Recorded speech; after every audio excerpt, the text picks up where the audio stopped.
नमस्कार विद्यार्थियों, मैं राकेश कुमार शर्मा, इग्नू गोल्ड मेडलिस्ट हिंदी साहित्य, और आप देख रहे हैं मेडल स्कॉलर, जो 2024 में यूट्यूब पर तहलका और पढ़ाई का नया चैनल। हमने एक सीरीज़ शुरू की है जिसका नाम है हिंदी भाषा एवं साहित्य का इतिहास। इस सीरीज़ की सबसे बड़ी विशेषता है 1 नैनो सेकंड में उत्तर और प्रश्नों का करेंगे धुआं। आज हम पढ़ेंगे आधुनिक काल। इसके अंतर्गत देखेंगे प्रगतिवाद। अक्सर विद्यार्थियों को कन्फ्यूजन रहता है प्रगतिवाद और प्रगतिशीलता में। उन्हें इन दोनों का अंतर ही पता नहीं चलता। आज हम उस अंतर को जानेंगे, साथ ही पढ़ेंगे प्रगतिवादी आंदोलन की पृष्ठभूमि, इतिहास, प्रगतिवादी साहित्य, प्रगतिवादी प्रमुख कवि और उनकी रचनाओं के साथ देखेंगे मुख्य वस्तुनिष्ठ प्रश्न। बस 6 वीडियो और आधुनिक काल खत्म। आरपीएससी फर्स्ट ग्रेड स्कूल व्याख्याता की तैयारी करने वाले विद्यार्थियों के लिए यह सीरीज रामबाण है।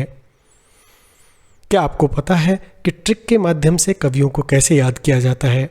जैसे प्रगतिवादी युग की कवि की ट्रिक है राघव की सुमित्रा को केदारनाथ शिव के नाग ने प्रगति से काटा, और रांगे राघव की रचना की ट्रिक है राघव और पांचाली के दीपक खंडर में हावी हैं। इसी तरह की अनेक ट्रिकों के साथ आप देखिए पूरा वीडियो। और आपसे एक प्रार्थना, इस चैनल को उन सभी गरीब विद्यार्थियों के तक पहुंचाने में मदद कीजिए जो महंगे कोचिंग संस्थानों की फीस नहीं दे सकते, तथा उनमें वो मादा और वो हुनर है कि वो किसी भी कंपटीशन को फाइट कर सकते हैं, परंतु उन्हें प्लेटफॉर्म नहीं मिलता। आपकी मदद से एक गरीब विद्यार्थी अपने मकसद में कामयाब होगा। आशा करता हूँ आपने चैनल सब्सक्राइब कर लिया होगा। तो चलिए देर किस बात की, शुरू करते हैं आधुनिक काल और उसके अंतर्गत आज पढ़ते हैं प्रगतिवाद को।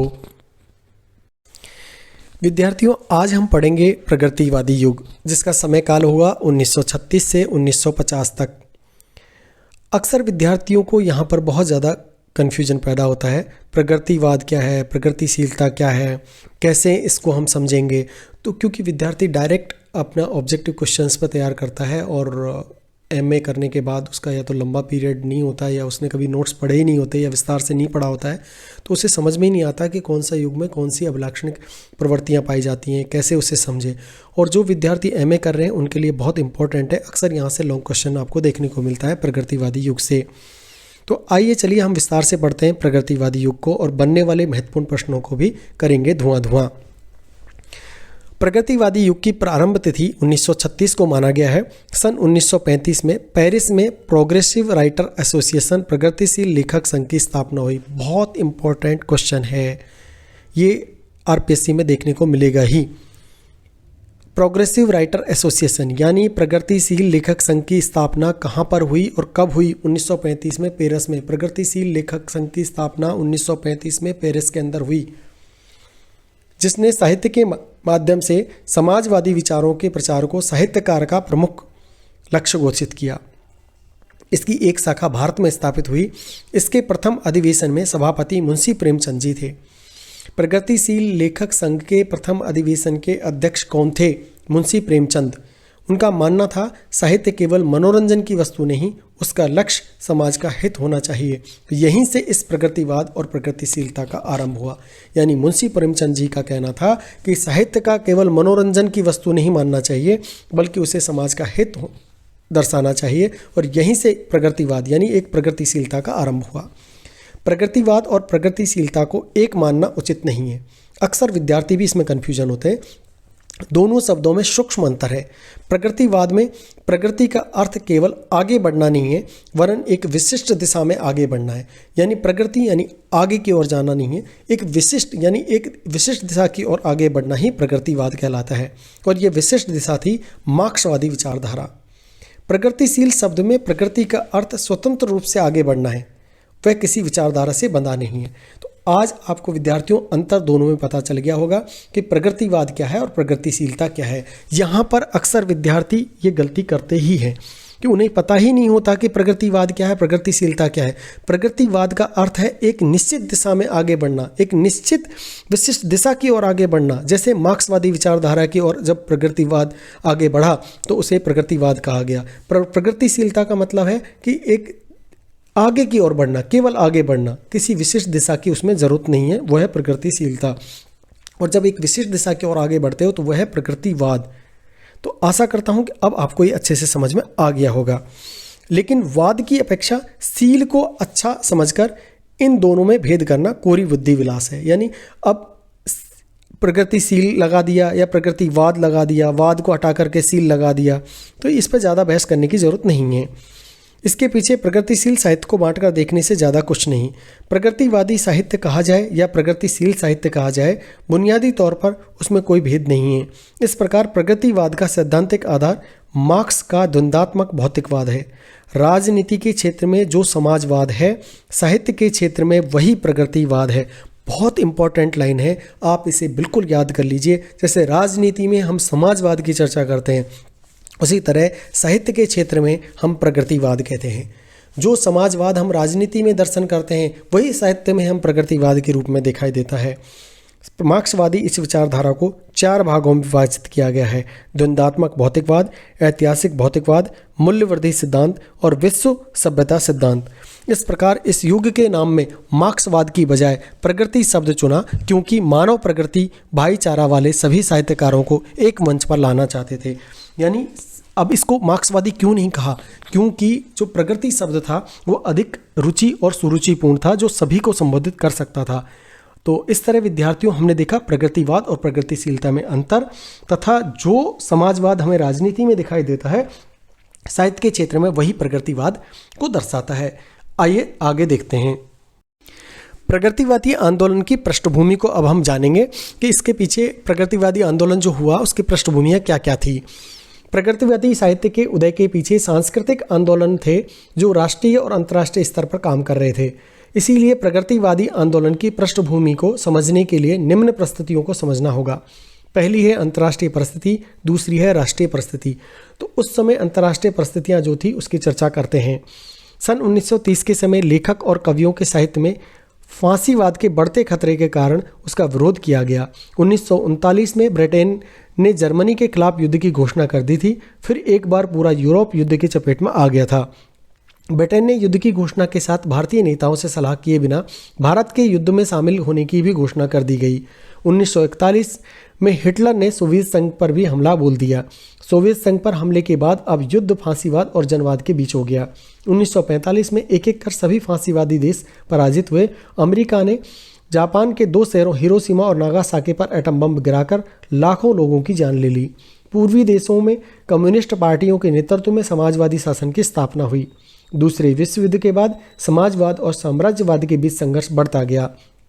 इसका असर भारत पर भी पड़ा, जो 1947 में आज़ादी हासिल कर चुका था। इसने लेखकों और बुद्धिजीवियों पर भी असर डाला। तो देखा विद्यार्थियों, उस समय की अंतर्राष्ट्रीय परिस्थितियाँ किस तरह की थी। तो अब आसानी से समझ सकते हैं कि उस समय कैसा साहित्य रचा जाने लगा होगा। अब हम पढ़ते हैं हमारे देश की राष्ट्रीय परिस्थितियाँ कैसी थी। भारत में गांधी और नेहरू के नेतृत्व में जो आंदोलन तेज हो रहा था उसमें किसान और मजदूर भी आज़ादी की मांग में शामिल हो रहे थे। कांग्रेस के नेतृत्व पर भी नेहरू और सुभाष जैसे वामपंथी विचार वाले नेताओं का वर्चस्व बढ़ने लगा था। इस तरह आज़ादी की आंदोलन एक नए रूप में प्रवेश कर चुका था। 1935 में भारतीय प्रगतिशील लेखक संघ की स्थापना की, जिसका पहला अधिवेशन लखनऊ में 1936 में हुआ। वह दौर था जब भारत का स्वतंत्रता संग्राम जन संग्राम में बदल गया। आज़ादी के संघर्ष में महिलाओं की भूमिका बढ़ रही थी। साथ ही मुस्लिम लीग मुसलमानों के लिए अधिक अधिकारों की मांग करते हुए पृथक देश की मांग की ओर बढ़ गया था। अब राष्ट्रीय स्वयंसेवक संघ भी हिंदुओं को संगठित कर रहा था। साम्राज्यवाद की साजिश और सांप्रदायिक संगठनों ने देश का विभाजन कर दिया। 1947 में देश आज़ाद हो गया। आज़ादी के बाद नया हिंदुस्तान बनाने के लिए कांग्रेस और वामपंथियों के विचारों में टकराहट थी। इस विभाजन ने लेखकों और बुद्धिजीवियों को भी बांट दिया था। इस तरह हमने देखा कि प्रगतिवादी आंदोलन जो चला था उसकी राष्ट्रीय और अंतर्राष्ट्रीय परिस्थितियों का क्या योगदान इसके पीछे था। अब हम देखेंगे प्रगतिवादी आंदोलन का इतिहास। प्रगतिवादी आंदोलन के इतिहास को 3 भागों में बांटा जा सकता है: प्रगतिशील लेखक संघ की स्थापना के प्रयास, और प्रगतिशील लेखक संघ की स्थापना, और प्रगतिशील आंदोलन और उसका विस्तार। यानी हम उसे 3 भागों में बांट करके अध्ययन कर सकते हैं। पहले देखेंगे प्रगतिशील लेखक संघ की स्थापना के प्रयास। 1930 के आसपास हिंदी साहित्य के लेखक और कवियों के साहित्य में महत्वपूर्ण बदलाव आ रहे थे। निराला एवं पंत की कविताएं अब यथार्थवाद की ओर उन्मुख हो रही थी। प्रेमचंद जी किसानों के जीवन को रचनात्मक अभिव्यक्ति दे रहे थे तथा गोदान जैसा उपन्यास रचा गया। 1935 में भारतीय प्रगतिशील की स्थापना से पहले अचानक हिंदी में किसान, मजदूर, स्त्रियों के प्रति सहानुभूति वाला साहित्य लिखा जाने लगा। 1935 में लेखक फांसीवाद के विरुद्ध एकजुट हुए तथा उन्हें एक संगठन की जरूरत महसूस हुई। इस लेखक संघ को बनाने के लिए राम नरेश त्रिपाठी, किशोर दास वाजपेयी और प्रेमचंद 3 संयोजक नियुक्त किए। अब आगे देखते हैं। संयोजक नियुक्त होने के बाद में इसके स्वरूप पर भी विवाद होने के कारण यह योजना बीच में रह गई और प्रेमचंद जी भारतीय साहित्य परिषद की स्थापना में जुट गए। 1935 में हंस भारतीय साहित्य परिषद के मुखपत्र के रूप में निकलने लगा। यह परिषद सभी भारतीय भाषाओं की परिषद थी। इन सभी तथ्यों के आधार पर सिद्ध होता है कि 30 के दशक में न सिर्फ संगठित थे बल्कि वे सभी एक मंच पर लाने के लिए प्रयासरत भी थे। प्रगतिशील लेखक संघ की स्थापना 1935 में संस्कृति की रक्षा के लिए लेखक सम्मेलन बुलाया गया और इसी अवसर पर प्रगतिशील लेखकों की एक स्थायी समिति बनाई गई। इस घटना से प्रेरित होकर 1935 में ही वो लंदन पढ़ने वाले कुछ भारतीय लेखकों ने भारतीय प्रगतिशील लेखक संघ बनाने का फैसला किया। मुल्क राज आनंद इसके अध्यक्ष तथा सज्जाद जहीर सचिव बनाए गए। इसका घोषणा पत्र सभी भारतीय लेखकों को भेजा गया। प्रेमचंद जी जो ऐसा चाहते थे उन्होंने इसका स्वागत किया और हंस पत्रिका में उसे प्रकाशित भी किया।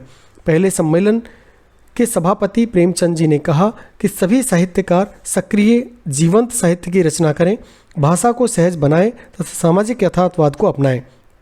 कुछ लेखकों ने इसका समर्थन तो कुछ ने इसका विरोध किया। इसका विरोध 2 तरह से लोगों ने किया। पहले तो जो रूढ़िवादी और सांप्रदायिक सोच के थे और दूसरे वे लेखक जो समाजवाद को विदेशी उपज मानते थे। इन सभी के बावजूद प्रगतिवाद को लेखकों का समर्थन मिला और उनकी गतिविधियों का विस्तार होने लगा और अंत में प्रगतिवादी आंदोलन और उसका विस्तार। प्रगतिशील लेखक संघ का दूसरा सम्मेलन 1938 में कलकत्ता में हुआ। बहुत इंपॉर्टेंट फैक्ट है, याद रखिएगा। प्रथम सम्मेलन हुआ लखनऊ और दूसरा सम्मेलन हुआ है कलकत्ता में।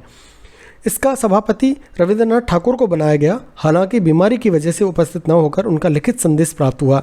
प्रगतिशील लेखक संघ के विस्तार के साथ मार्क्सवादी और गैर मार्क्सवादी मत पर मतभेद होने लगे, लेकिन फिर भी इस संघ से जुड़े लेखकों ने आज़ादी का माहौल बनाने के लिए ज़बरदस्त रचनाएं की और जिसमें अंग्रेज़ों के प्रतिबंध भी झेलने पड़े।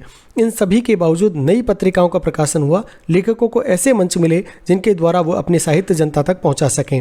1943 में इस संघ की पहले से भारतीय जननाट्य संघ की स्थापना मुंबई में की गई। यानी 1943 में इस संघ के से पहले से ही भारतीय जनसंघ की जो नाट्य संघ था उसकी भी स्थापना मुंबई में हो चुकी थी। 15 अगस्त 1947 को देश आज़ाद हो गया और इसने प्रगतिवाद के विकास पर निर्णायक प्रभाव डाला। 1947 में अखिल भारतीय प्रगतिशील लेखक संघ का विशाल अधिवेशन हुआ। राहुल संस्कृतायन इसके प्रधान सभापति बनाए गए। इसमें बताया गया कि देश आज़ाद हो गया है लेकिन आज भी उसका दायित्व जनता से जुड़े मुद्दों की रचना का है। 1953 में इस संघ का 5वां सम्मेलन दिल्ली में हुआ। हालांकि इसकी सार्थकता समाप्त हो चुकी थी, फिर भी प्रगतिशील लेखकों की बड़ी संख्या प्रगतिवादी साहित्य रचना से जुड़ी थी। अब हम देखते हैं प्रगतिवादी साहित्य और उनकी परंपरा। इसके अंतर्गत प्रगतिवादी साहित्य के अंदर हम परंपरा को पढ़ेंगे जिसमें उनकी काव्य परंपरा होगी और उसकी प्रवृत्तियों को उसके बाद में हम देखेंगे। प्रवृत्तियों को देखने के साथ ही हम पढ़ेंगे आगे उनके जो कवि हैं उनको देखेंगे और कवियों के साथ उनकी प्रमुख रचनाओं का अध्ययन करते हुए सूत्रों के माध्यम से हम उनको याद करने की कोशिश करेंगे। तो चलिए देखते हैं प्रगतिवादी प्रगतिशील साहित्य और उनकी परंपरा। हिंदी में प्रगतिवादी साहित्य का उदय प्रगतिशील लेखक संघ की स्थापना के साथ शुरू हुआ, परंतु कुछ साहित्य उससे पहले ही राष्ट्रीय मुक्ति और जागरण पर लिखा जाने लगा था। यही वह साहित्य था जिसमें प्रगतिवादी साहित्य युग की बुनियाद खड़ी की। अपनी कहानियों और उपन्यासों में प्रेमचंद ने शुरू से ही किसानों और मध्यम वर्गीय जीवन का यथार्थ चित्रण किया था। उनके समय में मजदूर और किसानों की दशा क्या थी उसे गोदान में अच्छी तरह दिखाया गया था। इसलिए अब प्रगतिवाद के उद्देश्य से उम्मीद थी कि प्रेमचंद की परंपरा को और अच्छी तरह से आगे बढ़ाने की दृष्टि मिलेगी।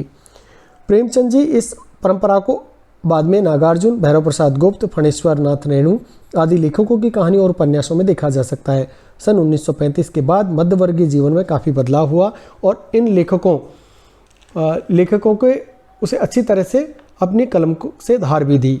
तो आगे देखते हैं। प्रगतिवादी साहित्य के उदय के साथ ही स्त्रियों के जीवन की वेदना को भी चित्रित किया जाने लगा। सभी लेखकों ने स्त्री पुरुष के संबंधों को नए दृष्टिकोण से पेश किया। प्रगतिवादी साहित्य धारा ने जिस एक और क्षेत्र में उल्लेखनीय योगदान दिया वह था आलोचना का क्षेत्र। साहित्य के क्षेत्र में यथार्थवाद को रचना का आधार बनाने के लिए सामाजिक सरोकारों से जोड़ा। उन्होंने बताया कि वही साहित्य श्रेष्ठकर है जिसमें जनता की भावनाओं और इच्छाओं की अभिव्यक्ति हो, जिसमें उनके जीवन के संघर्ष और भविष्य के सपने चित्रित हों। इसमें शिवदान सिंह चौहान, मुक्ति बोध और अमृत राय जैसे साहित्यकारों का योगदान प्रमुख है। अब है प्रगतिवादी साहित्य काव्य परंपरा कैसी थी। प्रगतिवादी कविता का संबंध समाज के अंतर विरोध और विकास से है, इसीलिए जैसे जैसे समाज में परिवर्तन होता है प्रगतिवादी कविता में भी परिवर्तन होता है। यही कारण है कि इस युग की कविता हमेशा एक सी नहीं रही। 1930 में हिंदी कविता ने एक सुदृढ़ काव्य आंदोलन को जन्म दिया, इसे बाद में प्रगतिवादी कविता के नाम से जाना गया। राष्ट्रीयता की भावना इसी युग में प्रकट होने लगी थी, लेकिन इसी दौर में कवियों की एक नई पीढ़ी भी सामने आ रही थी। जो कवियों की नई पीढ़ी मार्क्सवाद और साम्यवाद के प्रभाव को दर्शाने लगी, जिन्होंने यथार्थवाद को वामपंथी नज़रिए से कविता में प्रवेश किया। इन कवियों में रांगे राघव, नरेंद्र शर्मा, रामेश्वर शुक्ल, अंचल, नागार्जुन, केदारनाथ, मुक्तिबोध आदि थे। इन कवियों ने द्वितीय विश्व युद्ध के दौरान फांसीवाद के विरुद्ध सोवियत संघ खुलकर समर्थन किया। यहाँ तक कि सोहनलाल द्विवेदी ने रूस की लाल सेना का समर्थन करते हुए कहा था, तुम हारे तो जग हार गया, तुम जीते तो विश्व शेष। बहुत इंपॉर्टेंट फैक्ट है ये, यूजीसी नेट या आरपीएससी के एग्जाम में आपको अगले क्वेश्चन के रूप में देखने को मिलेगा। किसने कहा था? रूस की लाल सेना का समर्थन करते हुए किस भारतीय कवि ने कहा था कि तुम हारे तो जग हार गया, तुम जीते तो विश्व शेष? तो यहाँ पे याद रखिएगा, सोहनलाल द्विवेदी। यूजीसी नेट में पूछा जा सकता है, तुम हारे तो जग हारा, तुम जीते तो विश्व शेष, ऐसा कौन से कवि ने कहा था? सोहनलाल द्विवेदी ने। सोहनलाल द्विवेदी ने तुम हारे तो जग हारा, तुम जीते तो विश्व शेष ऐसा कब कहा था और किसके लिए कहा था? तो आप याद रखिएगा, रूस की लाल सेना का समर्थन करते हुए कहा था। तो ऐसे प्रश्न जो बौद्धिक रूप से जुड़े हुए होते हैं, जिन्हें विद्यार्थी अक्सर छोड़ देता है, इतिहास समझ के छोड़ देता है कि यहाँ से प्रश्न नहीं आएंगे, तो वहीं से प्रश्न उठता है। इसके बाद प्रगतिवादी कवियों ने अपनी कविता को शोषित और वंचित वर्ग की तरफ मोड़ा और उनके जीवन को कविता का विषय बनाया। इसके बाद प्रगतिवादी कवियों ने समाज में व्याप्त रूढ़िवादी की तीखी आलोचना करते हुए स्त्री की स्वतंत्रता को भी अपनी रचनाओं का विषय बनाया। विषय वस्तु और शिल्प दोनों प्रविष्टियों से प्रगतिशील कविता की विविधता हिंदी काव्य परंपरा की समृद्धि का प्रतीक कही जा सकती है। एक आंदोलन के रूप में प्रगतिवाद का अवसान भले ही 1950 तक हो गया हो, लेकिन प्रगतिवादी कविता का अवसान कभी नहीं हुआ। यही कविता नई कविता के युग के रूप में प्रगतिशील कविता का विचार और शिल्प दोनों स्तरों पर अभिव्यक्ति के लिए संघर्ष करती है। अब हम देखते हैं प्रगतिवादी काव्य और उसकी प्रवृत्तियां क्या क्या रही। समाज और समाज से जुड़ी समस्याओं और गरीबी, अकाल, स्वाधीनता, किसान, मजदूर, शोषक, शोषित संबंध, इनसे उत्पन्न विसंगतियां जितनी व्यापकता इस प्रगतिवादी काव्य में है, अयंत्र काल में नहीं मिलती। प्रगतिवादी काव्य अपना संबंध भारतीय परंपरा से जोड़ती है और वहीं दूसरी और भावी समाज से भी। प्रगतिवादी कवियों ने बुद्धि तत्व को अधिक प्रधानता दी है।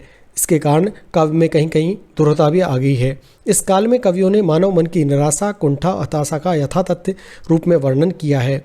इस काल की कविताओं में मानव से जुड़ी प्रत्येक वस्तु को प्रतिष्ठा प्रदान की गई है तथा उसे कविता का विषय बनाया गया है। प्रगतिवाद के प्रवर्तक सुमित्रानंदन पंत जी हैं। बहुत इंपॉर्टेंट फैक्ट है, नोट करिए। प्रगतिवाद के प्रवर्तक के रूप में कौन से कवि को माना गया है? सुमित्रानंदन पंत। इन्हें प्रकृति का सुकुमार भी कहा जाता है, उन्हें प्रगतिवाद का प्रवर्तक माना जाता है। हिंदी काव्य में प्रगतिवाद का प्रारंभ 1936 में हुआ। इनमें से प्रमुख कवि हैं केदारनाथ अग्रवाल, नागार्जुन, शिवमंगल सुमन और डॉक्टर रांगे राघव हैं। प्रगतिवादी काव्यधारा की प्रमुख प्रवृत्तियां निम्न हैं। कौन कौन सी हैं? शोषितों की दीनता का चित्रण, शोषक वर्ग की प्रति घृणा, धर्म और ईश्वर के प्रति अनास्था, क्रांति की भावना, नारी चित्रण, सामाजिक जीवन का यथार्थ चित्रण और शैलीगत विशेषताएं। इस तरह से आइए हम इन विशेषताओं को देखते हैं।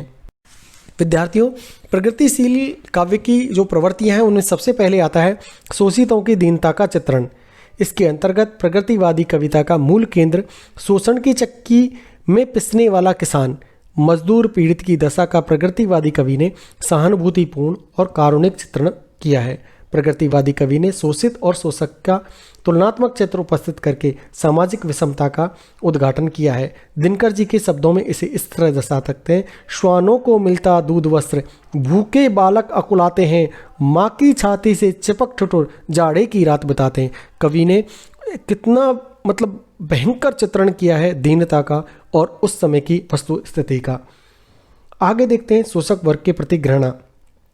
प्रगतिवादी काव्य में शोषक वर्ग स्वार्थी, अन्यायी, निर्दयी और कपटी कहा गया है। शोषक वर्ग के अंतर्गत व्यापारियों, जमींदारों, उद्योगपतियों को दिया गया है। ये लोग स्वार्थ सिद्धि के लिए पूंजीवादी व्यवस्था बनाए रखना चाहते हैं और जब तक पूंजीवादी व्यवस्था बनी रहेगी तब तक शोषण का अंत असंभव है।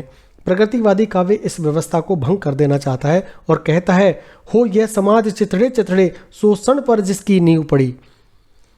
तो इस तरह से बहुत सारा साहित्य वहाँ पर रचा गया जो कि शोषक के प्रति, उनके अन्याय के प्रति अपनी प्रखर मुखरता दर्शाता है। आगे धर्म और ईश्वर के प्रति अनास्था भी इस युग की प्रधान साहित्य की रचना का कारण रहा है। प्रगतिवादी कवि धर्म और ईश्वर में विश्वास नहीं करता, वह इन्हें शोषण का अधिकार मानता है। दिनकर जी ने कुरुक्षेत्र में लिखा है, भाग्यवाद आवरण पाप का और शस्त्र शोषण का, जिसमें रखता दबा एक जन, भाग दूसरे जन का। इसीलिए इस युग के कवियों को धार्मिक विश्वासों और रूढ़ियों को तोड़कर विप्लव गीत गाए हैं, जिसमें चिंगारी निकले और इन रूढ़ियों को जलाकर खाक कर दे। आगे कहा गया है, कवि कुछ ऐसी तान सुनाओ जिसमें उथल पुथल मच जाए, एक हिलोर इधर से आए, एक हिलोर उधर से आए। और क्रांति की भावना भी इस युग में देखने को मिलती है। प्रगतिवादी कवियों ने प्राचीन परंपराओं का समूल विनाश क्रांति के द्वारा ही संभव बताया है। वह चाहता है कि पूंजीपतियों के गगनचुंबी महल भूमि सात हो जाएं और सबको न्याय मिल सके। उसका विश्वास था, मारो मारो हंसियां, हिंसा और अहिंसा क्या है। इसी तरह नारी चित्रण भी प्रगतिवादी काव्य में किया गया है। प्रगतिवादी कवि ने नारी का यथार्थ चित्रण किया है। वह न तो कल्पना लोक की परी है और न सौंदर्य की मूर्ति, अब तो इसी लोक की मानवी है जो रात दिन पुरुष के साथ आर्थिक और सामाजिक विषमताओं को झेलती है। नला जी के पत्थर तोड़ती नारी का चित्रण किया है। वह तोड़ती पत्थर देखा उसे मैंने इलाहाबाद की पथ पर। तो इस तरह आप देखिए कि नारी का वास्तविक चित्रण इस युग में हुआ है। सामाजिक जीवन का यथार्थ चित्रण भी इस युग में देखने को मिलता है। प्रगतिवादी कवियों की एक प्रमुख विशेषता यथार्थ के धरातल पर उतरकर काव्य की रचना करना है। इन्होंने रचनाओं में कल्पना रंच मात्र भी नहीं की है और जीवन में व्याप्त विषाद, भूख, गरीबी, बेरोजगारी, कठिनाइयों का यथार्थ चित्रण प्रगतिवादी साहित्य का हिस्सा रहा है। शैलीगत विशेषताओं के रूप में प्रगतिवादी कवियों की भाषा सरल है, शैली अलंकार विहीन है। मुक्त छंद का प्रयोग इस काल में कवियों ने किया है। पंत जी ने कहा है, वाणी मेरी चाहिए तुम्हें क्या अलंकार। यद्यपि प्रगतिवादी काव्य में सामाजिक विषमता को उजागर करने का महत्वपूर्ण प्रयास किया, तथापि गांधी और बुद्ध के देश में हिंसा और क्रांति की बात किसी के गले नहीं उतरती। इसीलिए प्रगतिवादी काव्य की आयु कम रही। फिर भी इन कवियों का योगदान को भुलाया नहीं जा सकता। आइए आगे देखते हैं। विद्यार्थियों, प्रगतिवादी साहित्य की प्रवृत्तियों को हमने देखा और उस पर बनने वाले जो प्रमुख तथ्य हैं उनको देखते हैं। प्रगतिवाद का सैद्धांतिक आधार क्या था? मार्क्सवाद का द्वंद्वात्मक भौतिकवाद है। यानी प्रश्न बनता है, प्रगतिवाद का सैद्धांतिक आधार क्या था? तो आपको लिखना है मार्क्स का द्वंद्वात्मक भौतिकवाद। इंपॉर्टेंट फैक्ट है, मार्क्स का द्वंद्वात्मक भौतिकवाद कौन से युग का सैद्धांतिक आधार है? आपको लिखना है प्रगतिवाद। इसी तरह दूसरा है, नागार्जुन का पहला साहित्यिक उपनाम क्या था? तो आपको लिखना है यात्री। नागार्जुन का पहला साहित्यिक उपनाम क्या था? यात्री। यात्री साहित्यिक उपनाम किसका पहला नाम था? नागार्जुन का। इसी तरह रामधारी सिंह दिनकर को समय सूर्य तथा आधार्य का कवि भी कहा जाता है। आपको ये फैक्ट किसी भी गाइड में नहीं मिलेंगे, किसी कोचिंग संस्थान में आपको ये प्रश्न नहीं लिखाए होंगे, मुझे पक्का विश्वास है। इसीलिए आप यहाँ पर पढ़िए, वीडियो को 2-3 बार देखिए, एक भी फैक्ट आपका छूटने वाला नहीं है। तो यहाँ पर 3 प्रश्न मैंने आपको बताए कि प्रगतिवाद का सैद्धांतिक आधार क्या है? मार्क्सवाद का द्वंद्वात्मक भौतिकवाद है। नागार्जुन का पहला सैद्धांतिक उपनाम क्या था? यात्री। और रामधारी सिंह दिनकर को क्या कहा है? समय सूर्य तथा आधार्य का कवि भी कहा जाता है। आधार्य का कवि किसे कहा जाता है? रामधारी सिंह दिनकर को। तो ये 3 प्रश्न हमने यहाँ पर देखे। अब हम देखते हैं प्रगतिवादी युग के प्रमुख कवि।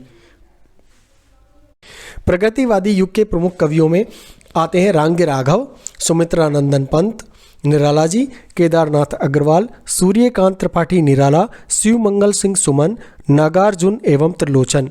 अब आप पूछेंगे इन्हें याद कैसे करें, तो इनके लिए हम आपको सूत्र दे रहे हैं। वह सूत्र होगा राघव की सुमित्रा को केदारनाथ के शिव के नाग ने प्रकृति से काटा। आप याद रखेंगे, एक दो बार बोलेंगे तो आपको आएगा। राघव की सुमित्रा को केदारनाथ के शिव के नाग ने प्रकृति से काटा। राघव की सुमित्रा को केदारनाथ के शिव के नाग ने प्रकृति से काटा। राघव की सुमित्रा को केदारनाथ के शिव के नाग ने प्रकृति से काटा। ये इसकी ट्रिक है। किसके नाग ने किसको काटा? राघव की सुमित्रा को किसके नाग ने काटा? केदारनाथ के शिव के नाग ने। किससे काटा? प्रकृति से काटा। प्रकृति मतलब प्रकृतिवादी है। राघव की सुमित्रा को किसको काटा? राघव की सुमित्रा को केदारनाथ के शिव के नाग ने प्रकृति से काटा। याद होगी ट्रिक। किसको काटा? राघव की सुमित्रा को। किसने काटा? केदारनाथ के शिव के नाग ने प्रकृति से काटा। इस तरह इस ट्रिक को आप याद करिएगा। राघव की सुमित्रा को केदारनाथ के शिव के नाग ने प्रकृति से काटा, तो आपको याद हो जाएंगे सारे कवि। अब यहाँ देखते एक एक करके। राघव यानी रांगे राघव, सुमित्रा नंदन पंत, केदारनाथ अग्रवाल, फिर आपको शिव सूर्यकांत त्रिपाठी निराला।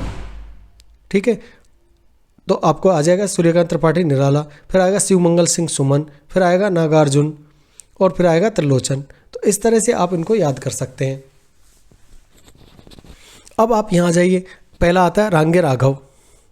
रांगे राघव का मूल नाम जो था त्र्यंबका वीर राघवाचार्य था। इंपॉर्टेंट फैक्ट है, नोट करिए। रांगे राघव का मूल नाम था त्र्यंबकम वीर राघवाचार्य। त्र्यंबक वीर राघवाचार्य। रांगे राघव जी की निम्न रचनाएं की पांचाली, राह के दीपक, अज्ञ, खंडहर और मेघावी। इनको याद करने रांगे राघव की आपको अगर रचनाएं याद करनी है सूत्र के माध्यम से आप कहेंगे तो मैं सूत्र दे देता हूँ। राघव और पांचाली के दीपक खंडहर में हावी है। राघव और पांचाली के दीपक खंडहर में हावी है। इस ट्रिक से आप याद करेंगे, सारी रचनाएं इनकी याद हो जाएंगी। अब आते हैं सुमित्रा नंदन पंत निराला। इनकी रचनाएं युगवाणी और ग्राम्या। केदारनाथ अग्रवाल अपनी काव्यधारा के प्रारंभिक दौर में बालेंदु उपनाम से रचनाएं किया करते थे। इंपॉर्टेंट फैक्ट है, केदारनाथ अपनी प्रारंभिक रचनाएं किस उपनाम से करते थे? बालेंदु उपनाम से करते थे। इनके प्रथम संग्रह का नाम युग की गंगा है और प्रमुख रचना है फूल नहीं रंग बोलते हैं और नींद के बादल। शिवमंगल सिंह सुमन की रचना है जीवन के ज्ञान, विश्वास बढ़ता ही गया, प्रलय, सृजन, हिल्लोल। अब सूत्र अगर आप पूछेंगे, बहुत सारी रचना है इसलिए सूत्र ले लीजिए। सुमन के गाने के विश्वास से प्रलय आया और हिलने लगा सब कुछ। सुमन मतलब शिवमंगल सिंह सुमन। सुमन के गाने के विश्वास से प्रलय आया और हिलने लगा सब कुछ। इस ट्रिक से आप इसे याद रखिएगा। फिर आते हैं नागार्जुन की पहली खड़ी बोली में प्रकाशित रचना है राम के प्रति। नागार्जुन की पहली खड़ी बोली में प्रकाशित रचना है राम के प्रति। नागार्जुन कृत भस्मांकुर एक खंड काव्य है जो बरवे छंद में है। डॉक्टर बंचन सिंह ने इनकी कविताओं को नुक्कड़ कविता कहा है। डॉक्टर बंचन सिंह ने किसकी कविताओं को नुक्कड़ कविता कहा है? नागार्जुन की कविता को। इन्हें प्रकृतिवाद का श्लाघा पुरुष भी कहा जाता है। तो यहाँ 2-3 फैक्ट बनते हैं, इनको आप याद रखिएगा। इनकी प्रमुख रचना है प्यासी पथराई आंखें, सतरंग पंखों वाला युगधारा, और इनका मूल नाम था नागार्जुन का वैद्यनाथ मिश्रा। इंपॉर्टेंट फैक्ट है, गाइड में नहीं मिलेगा। नागार्जुन का मूल नाम है वैद्यनाथ मिश्रा। और यहाँ बनने वाले प्रमुख तथ्य हैं उनके देखते हैं। सन 1934 ईस्वी में गिर्की के नेतृत्व में रूस में सोवियत लेखक संघ की स्थापना हुई। सबसे पहले 1934 में किसके नेतृत्व में? गिर्की के नेतृत्व में क्या हुआ? सोवियत लेखक संघ की स्थापना हुई। विश्व का पहला लेखक संगठन था। विश्व का पहला लेखक संगठन कौन सा है? सोवियत लेखक संघ। कब स्थापना हुई? 1934 में। किसके नेतृत्व में? गिर्की के नेतृत्व में। कहाँ पर हुई? रूस में। डॉक्टर गणपति चंद्र गुप्त के कालक्रम की दृष्टि से रामेश्वर करुणकृत ब्रजभाषा काव्य करुण सत्सई को प्रथम प्रगतिवादी कवि और काव्य माना जाता है। इस तरह से हमने प्रगतिवादी काव्य को देखा, प्रगतिवादी युग को देख लिया। अब हम देखेंगे प्रयोगवादी युग, और इससे पहले आपके लिए संदेश। तो आइए देखते हैं संदेश को। तो देखा प्यारे विद्यार्थियों, किस तरह हमने हिंदी भाषा और साहित्य के इतिहास के अंतर्गत नैनो सेकंड के अंदर प्रश्नों को जाना और प्रश्नों के साथ साथ उनके उत्तरों को भी जाना और प्रश्नों का कर दिया धुआं धुआं। सब्सक्राइब और लाइक करो, आसमान को छूने का समय आ गया है। हमारे अगले वीडियो का विषय होगा आधुनिक काल। इसके अंतर्गत हम देखेंगे प्रयोगवादी युग, साथ ही प्रयोगवादी काव्य की प्रवृत्तियाँ, तार सप्तक, प्रयोगवादी कवि और उनकी रचनाओं को भी जानेंगे। अगले वीडियो पर जाने से पहले आपके सुझाव अपेक्षित हैं। आशा करता हूं कि आपने चैनल को सब्सक्राइब कर ही लिया होगा तथा बेल आइकन को भी प्रेस कर दिया होगा। इसी तरह के अनेक इंटरेस्टिंग वीडियो देखने के लिए हमारे चैनल को सब्सक्राइब करें तथा उन गरीब विद्यार्थियों तक इस चैनल को पहुंचाने में मदद करें जो महंगे कोचिंग संस्थानों की फीस देने में असमर्थ हैं। आपका एक सहयोग किसी के घर का उजाला बन सकता है। धन्यवाद साथियों।